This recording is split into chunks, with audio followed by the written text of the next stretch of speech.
akan membawakan tema tentang Indonesia di tahun 2030 dengan menitik beratkan pada sains, inovasi, dan ekonomi. Kenapa tahun 2030? Karena berdasarkan perhitungan analisa Bank Dunia dan juga lembaga internasional lainnya, tahun 2030 itu Indonesia diharapkan akan memiliki bonus demografi. Bonus demografi ini penting bagi kalian, terutama yang sekarang masih di usia produktif, dan supaya nanti dalam 15 tahun lagi Anda akan menjadi tenaga tulang punggung ekonomi Indonesia, tetapi juga lebih aktif lagi di bidang inovasi, jadi tidak hanya di bidang ekonomi. Jadi ini judul tema yang akan saya bawakan. Di sini saya akan memperkenalkan organisasi saya, yaitu Ikatan Ilmuwan Indonesia Internasional, di mana ilmuwan Indonesia dari seluruh negara di dunia membuat suatu jaringan network yang sangat baik dan akan berguna kalau teman-teman membutuhkan informasi dan juga berbagai macam kebutuhan, misalnya kalau saran untuk membuat acara dan sebagainya, atau bahkan juga kita akan membuat suatu teman-teman membutuhkan letter of recommendation dan sebagainya, itu Ikatan Ilmuwan Indonesia Internasional bisa memfasilitasi hal tersebut. Kita mulai aja dengan cita-cita Indonesia. Kita tahu kalau setiap orang mempunyai cita-cita. Everybody has a dream, dan cita-cita ini penting karena akan menjadi satu tujuan hidup dan suatu nilai yang akan kita tuju. Kita mulai dari cita-cita Indonesia, sebenarnya sudah ada di pembukaan UUD 45 kalau bangsa Indonesia itu bercita-cita untuk melindungi segenap bangsa Indonesia dan seluruh tumpah darah Indonesia, tapi juga bangsa Indonesia juga ingin memajukan kesejahteraan umum dan mencerdaskan kehidupan bangsa. Dan sini saya akan menekankan bahwa mencerdaskan kehidupan bangsa itu lain halnya dengan hanya menghafal rumusan dan teks di sekolah. Jadi sangat berbeda. Kalau kita di Jerman ini kita memiliki kesempatan untuk mengenyam pendidikan tinggi, itu kita tidak akan dijejali dengan rumus-rumus. Walaupun nanti pada akhirnya kalau kita sedang klausur ya, kalau ujian ya pasti kita mau nggak mau harus menghafal itu, tetapi untuk memahaminya kita harus menghayati betul apa duduk persoalannya, dan itu yang ditekankan di sini yang mungkin teman-teman bisa memanfaatkan itu. Indonesia adalah bangsa yang besar. Penduduk Indonesia di Indonesia sendiri adalah sekitar 250 juta orang, dan yang berada di luar negeri yang masih warga negara Indonesia adalah sekitar 5 juta orang, dan yang lainnya yang tidak terhitung yang disebut sebagai diaspora Indonesia di dunia, itu jumlahnya paling sedikit ada 10 juta orang. Ya, jadi itu adalah potensi yang besar. Kita harus mengerti jumlah semua potensi orang Indonesia di luar negeri itu sangat banyak ya, ada sekitar lebih dari 20 juta orang. Kalau ini kita lihat balik pada tahun 1950, kita ingat tahun ini Indonesia itu usianya akan memasuki usia ke-70, 70 tahun, 70 Jahre, 70, und das ist usia yang sebenarnya harusnya sudah masuk ke jenjang usia yang mapan. Kita lihat pada tahun 1956 Presiden Soekarno pernah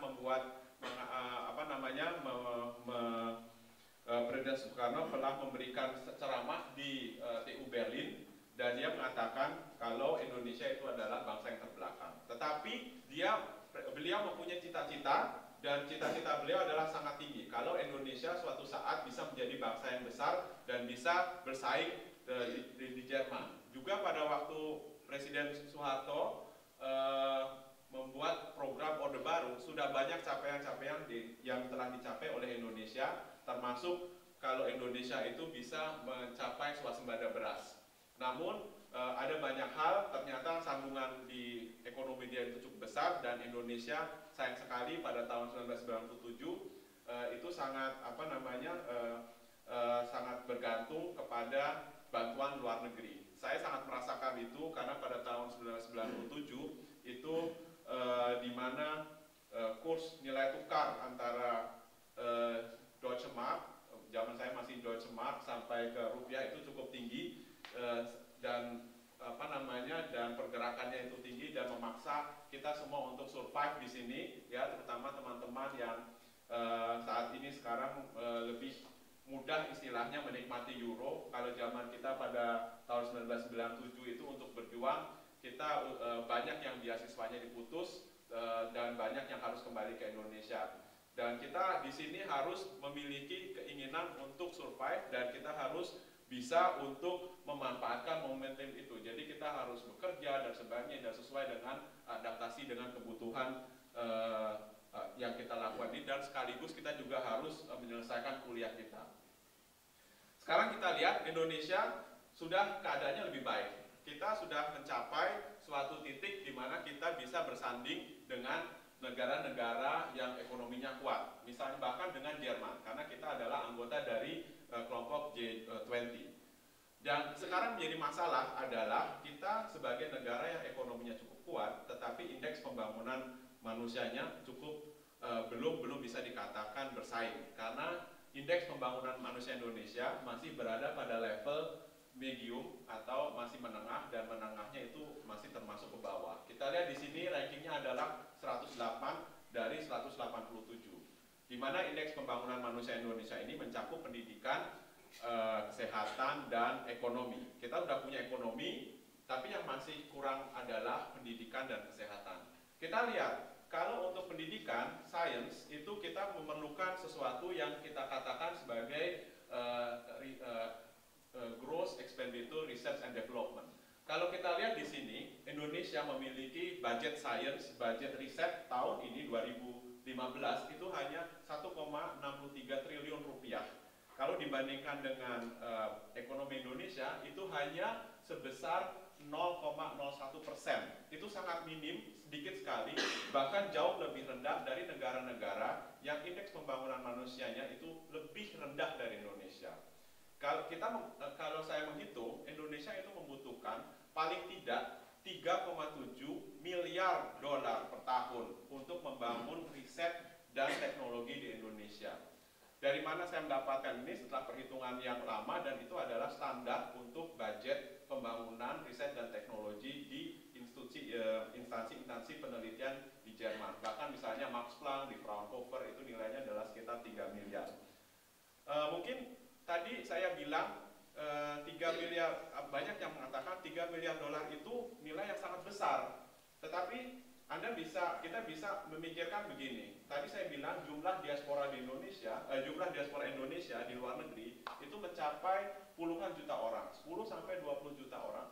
Kalau satu orang menyumbangkan 50 euro saja, 50 euro per bulan, atau bisa bahkan 100 dolar per bulan, itu kalau dikalikan dengan jumlah tersebut, maka jumlah yang terkumpul dari remittance dari diaspora itu tanpa bantuan pemerintah, tanpa bantuan lain-lain, itu adalah mencapai sekitar 8 miliar dolar Amerika. Dan itu bahkan pernah tercatat yang terakhir adalah 7,8 miliar dolar remittance dari semua diaspora Indonesia yang masuk ke Indonesia. Jadi angka ini sebenarnya mahbar istilahnya. Jadi bukan suatu ketergantungan yang harus kita bergantung pada pemerintah dan lain-lain. Kita bisa buatnya sendiri. Sekarang apa hubungannya dengan inovasi? Sekarang begini, kalau kita inovasi itu memerlukan sesuatu yang sifatnya sesuatu yang baru. Kita memerlukan sesuatu yang baru, dan kita harus tahu bahwa aplikasi dari sesuatu yang baru itu memiliki nilai ekonomi. Jadi kita tidak hanya bisa membuat memblok hanya satu ide, di mana di situ ide itu adalah didasari oleh natural science, ilmu pengetahuan, tetapi kita juga harus menggabungkannya dengan ekonomi. Misalnya background saya adalah fisika. Background saya sebenarnya adalah astrofisika. Pekerjaan saya hanya melihat bintang pada waktu dulu. Tetapi kalau kita bisa tahu bintang itu dari cahaya itu, kalau kita tahu inovasinya, kita bisa mengurai cahaya itu menjadi spektrum. Dari spektrum itu kita bisa tahu komposisi semua kandungan apa yang ada benda yang jauh tersebut. Sebenarnya itu bisa dilakukan juga kalau kita bisa mengurai sesuatu yang ada di Indonesia, misalnya produk makanan dan segala kebutuhan mineral Indonesia. Kalau menggunakan prinsip yang ada di fisika itu bisa digunakan dan kita bisa memanfaatkan sebaik-baiknya. Kita di sini kita mempunyai kebutuhan dan kita mempunyai problem. Ya, problem itu misalnya tantangan di bidang energi. Indonesia membutuhkan banyak energi. Indonesia membutuhkan banyak sumber daya air. Kita membutuhkan pertanian yang kuat. Kita membutuhkan sistem kesehatan. Dan tetapi kita harus mencarikan solusinya. Bagaimana kita bisa menggunakan teknologi yang ada untuk memecahkan masalah tersebut. Kita memerlukan ide. Ide itu adalah salah satu cikal bakal dari inovasi. Jadi kita mengemasnya, kita punya ide, ya, kita punya ide, lalu kita punya toolsnya, aplikasinya. Kita harus menggunakan teknologi yang modern sekarang, dan itu nanti kita harus membuatnya supaya solusi yang berkembang bisa kita manfaatkan di industri. Jadi dari situ, setelah terlahir solusi dari industri, kita bisa mengatakannya kita memiliki suatu inovasi, sesuatu yang baru. Beda dengan kalau misalnya creation, ya. Jadi kalau inovasi itu bisa menggabungkan segala creation ide. Kalau creation itu hanya idenya, tetapi kalau inovasi kita bisa memanfaatkan ide tersebut menjadi sesuatu yang berguna dan mengaplikasikannya dalam sistem ekonomi.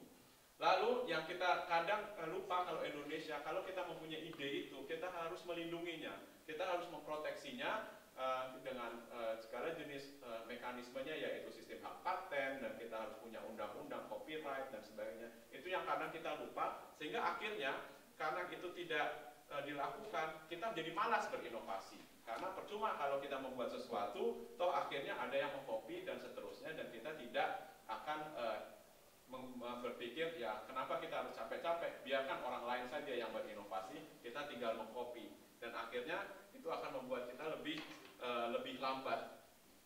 Sekarang kita lihat, kita butuh segala macam bentuk inovasi. Kita butuh energi, kita butuh ilmu pengetahuan dasar, kita butuh permesinan, dan kita juga membutuhkan hal-hal lain. Inovasi tidak hanya di dalam ekonomi, tetapi juga hal-hal juga termasuk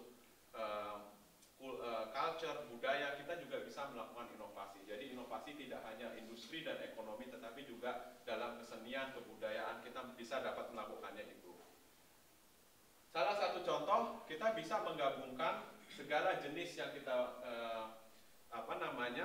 kita bisa menggabungkan inovasi tersebut, kebutuhan kita di bidang energi, di bidang pertanian, dalam suatu proyek. Indonesia memerlukan banyak sekali proyek-proyek pembangunan, ya, misalnya untuk energi. Salah satu contoh aja, rumput.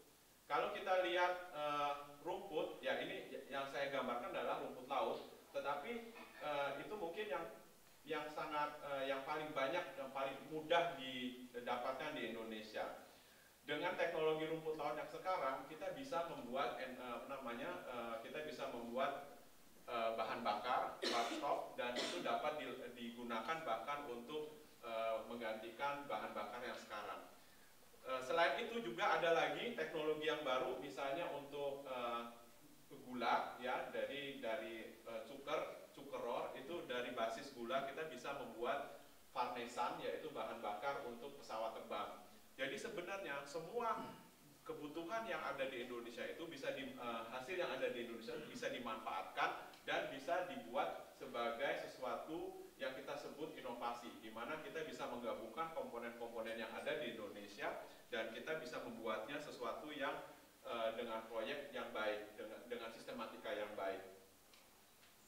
Kita memerlukan ini untuk tahun 2030 karena Indonesia diperkirakan kalau tahun 2030 itu akan mendapatkan bonus demokrasi yang baik kalau kita produktif. Kita memiliki manajemen yang baik, kita memiliki sistem yang baik, dan kita efisien.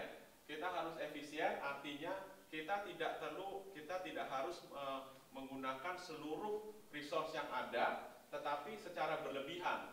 Jadi kita misalnya seperti tadi yang Conan bilang sampai menempel, sampai masuk ke ruang ganti itu menurut saya tidak efisien ya. Jadi kalau menurut saya lebih baik daripada dia menguntit sampai ke tempat lain, mendingan dia mencari customer yang lain gitu. Jadi atau mencarikan baju yang lain. Jadi S, jadi tadi ada ukuran S, kita bisa cari yang ukuran S1, S2, S3 dan sebagainya. Dan itu menurut saya lebih baik daripada hanya satu saja, tetapi resource-nya di semua difokuskan ke situ. Selain itu, kita juga memerlukan formal education. Kita memerlukan pendidikan formal, tetapi kita juga memerlukan informal education, di mana dari pendidikan informal ini kita tidak mendapatkan pengalaman. Walaupun pengalaman informal itu kadang sulit diperoleh, kita harus kerja, kita harus Ausbildung dan sebagainya, atau kita juga harus seperti tadi dikatakan oleh pembicara sebelumnya, kita menjadi babysitter, itu juga pengalaman ya, itu juga pengalaman. Saya dulu jadi koki lama, jadi itu juga pengalaman kerja, di mana kita bisa mendapatkan pengalaman tambahan yang bisa digunakan untuk untuk mencapai cita-cita kita. Kita memerlukan fasilitas, kita memerlukan kesempatan, dan kita memerlukan jaringan yang banyak. Kita memerlukan jaringan yang kuat. Kalau kita hanya bekerja sendiri-sendiri, kita tidak akan mencapai hasil yang maksimal. Seperti tadi saya katakan, kalau kita bisa menggerakkan seluruh komponen orang Indonesia di luar negeri, yang misalnya dari diaspora, dari PPI, dan dari Deutsche Indonesia Gesellschaft dan sebagainya, kalau itu bisa kita gerakan menjadi satu kekuatan untuk membangun bersama Indonesia. Caranya adalah dengan membuat proyek, dengan membuat sistem dana dan sebagainya. Itu akan lebih berhasil kalau itu dibuat jangka panjang. Jadi kita memerlukan proyek-proyek tersebut tidak hanya untuk 1 tahun, tidak hanya untuk 2 tahun, tetapi bisa untuk kedepannya 15 tahun. Kalau saya menghitung, misalnya untuk yang ada di Jerman saja, warga negara Indonesia di Jerman adalah sekitar 15.000. Kalau 10.000-nya itu aktif dalam suatu proyek dengan membuat suatu panci dana, ya, jadi ein Topf für die Spender oder für die Forderung. Misalnya kalau satu orang hanya menyumbangkan 50 euro per bulan, itu saya menghitung bisa mencapai 16 juta euro yang diperoleh dalam 1 tahun. Anda bayangkan itu bisa dikalikan 15, itu nilainya akan sangat besar, dan banyak sekali proyek-proyek yang bisa dikerjakan di Indonesia tanpa kita mengemis, tanpa kita berhutang, tanpa kita meminta bantuan dari orang lain, dan itu pure dari semua orang Indonesia yang berada di Jerman. Dan itu tidak semua, bahkan hanya 2/3. Jadi masih banyak potensi yang bisa kita gali dengan cara networking. Kita juga memerlukan timing, dan kita juga perlu publisitas agar proyek-proyek kita itu dikenal orang. Dengan dikenalnya orang proyek-proyek kita, maka kita akan banyak mendapatkan bantuan dari lembaga-lembaga lain. Jadi pada prinsipnya kita harus mempunyai ide. Ya, pertama kita harus punya ide. Ide itu harus kita kemas bersama. Ya, ide itu harus kita kemas, kita susun, kita buat sistematis dengan manajemen yang baik dan efisien.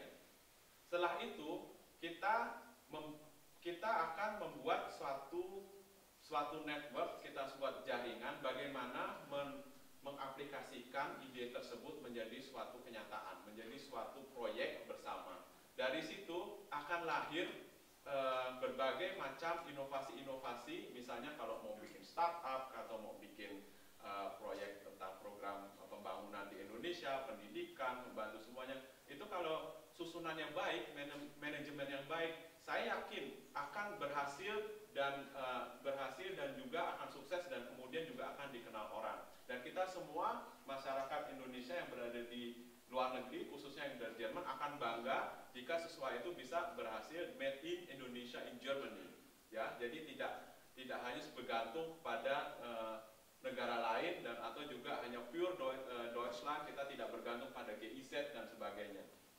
Oke, tetapi kita punya banyak tantangan ya untuk memperoleh inovasi itu. Kita mempunyai limited resource, kita harus belajar lebih baik lagi untuk menggali kesempatan informasi dan ilmu pengetahuan, dan kita juga harus bersinergi. Kita harus harus meningkatkan sinergi kita agar kita tidak kehilangan kesempatan tersebut. Jadi kalau seseorang ahli dalam bidang A dan saya dalam bidang B dan teman saya adalah di bidang C, kita harus bisa menggabungkan itu menjadi sesuatu kekuatan yang besar, menjadi sesuatu yang berpotensi tinggi.